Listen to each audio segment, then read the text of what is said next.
Welcome to మాలిన్ kitchen. ఈ రోజు అయితే మనం బీట్రూట్ తో దోశలు వేసామండి। చాలా హెల్తీ అయినదండి। మనం పొడి వేసుకొని తినొచ్చు। ఎర్ర చట్నీ, పప్పుల చట్నీ, కొబ్బరి చట్నీ మనం వేసి కరకరలాడుతూ ఉంటాయండి। తప్పకుండా ట్రై చేయండి, చాలా హెల్తీ అండి ఈ దోశలు అయితే। ఈ రెసిపీ నచ్చితే లైక్, షేర్, కామెంట్, సబ్స్క్రైబ్ చేయండి మర్చిపోకండి। మీ ఫ్రెండ్స్ కి షేర్ చేయండి। వీడియో చూడాలంటే నోటిఫికేషన్ ఆన్ చేసుకోండి। వీడియో అయితే పూర్తిగా చూడండి। వీడియోలో ఎలా చేసామో అలాగే చేయండి, అద్దరిపోతాయండి బీట్రూట్ దోశలు। బాగా చూడండి। Thank you. మనం ఒక బీట్రూట్ తీసుకోవాలండి। తీసుకొని ఇప్పుడు కట్ చేసుకున్నామండి। బీట్రూట్ ముక్కలు ఇలా కట్ చేసుకోవాలి। అలాగే మనం అల్లం ముక్కలు తీసుకోవాలండి 1 ఇంచు। అలాగే మనం 3 పచ్చిమిర్చి, అలాగే 1 స్పూన్ జీలకర్ర। ఇప్పుడు మనం ఇవన్నీ ఒక మిక్సీ జార్ తీసుకోవాలి। తీసుకొని మనం బీట్రూట్ ముక్కలు కూడా ఈ మిక్సీ జార్లో వేసుకోవాలి। అల్లం ముక్కలు వేసుకోవాలి, అలాగే పచ్చిమిర్చి వేసుకోవాలి, అలాగే జీలకర్ర వేసుకొని మనం మిక్సీ పట్టుకున్నామండి। ఇలా పట్టుకొని మెత్తగా పెట్టుకోవాలండి। ఇప్పుడు మనం చూడండి, నేనైతే దోశ పిండి అండి ఇది మనం దోశలు వేసుకుంటాం కదండి, అందరికి తెలిసిన పిండి అండి। దోశలు వేసుకొని నేను కొద్ది పిండి అయితే మిగిలిచి పెట్టుకున్నానండి। ఇప్పుడు మనం ఇందులోకి మిక్సీ చేసి పెట్టుకున్నాం కదండి బీట్రూట్, అల్లం, పచ్చిమిర్చి, జీలకర్ర, ఈ పేస్ట్ని మనం ఈ దోశ పిండిల్లో వేసేసుకోవాలి। ఇలాగా వేసుకున్న తర్వాత మనం కొద్దిగా సాల్ట్ వేసుకోవాలి। వేసుకొని ఇప్పుడు మనం బాగా కలుపుకుందాం। చూడండి, ఇలా కలిపేసుకోవాలి।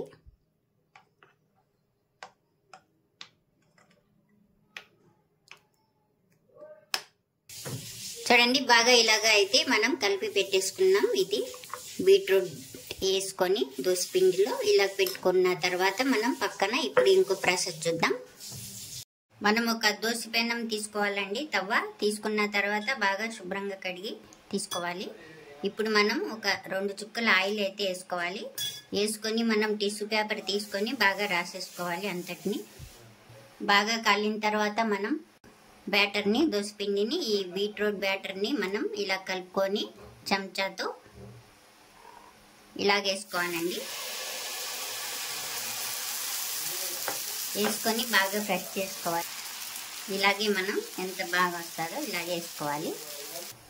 బాగా ఇలా కాలిన తర్వాత మనమైతే పైనుంచి ఆయిల్ వేసుకోవాలి। నెయ్యి ఉంటే మనకు నెయ్యి వేసుకోవచ్చండి, ఆయిల్ అయితే కొద్దిగా బాగుంటుంది।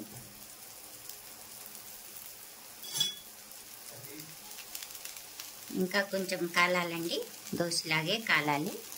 మనం ఇలాగా ఆయిల్ అంతా ప్రెస్ చేసుకోవాలి। చూడండి, ఇలా కాలిన తర్వాత మనం ఈ పక్కకి ఇలా తిప్పుకుందాం। మళ్ళా ఈ పక్క 1 నిమిషం కాల్చుకుందాం। ఇలా కాలిన తర్వాత మనం తీసేసుకుందామండి। బాగా కాలిపోయింది చూసారా। మనం ప్లేట్లో తీసుకుందాం। తీసుకొని మళ్ళీ ఇంకోటి వేద్దాం।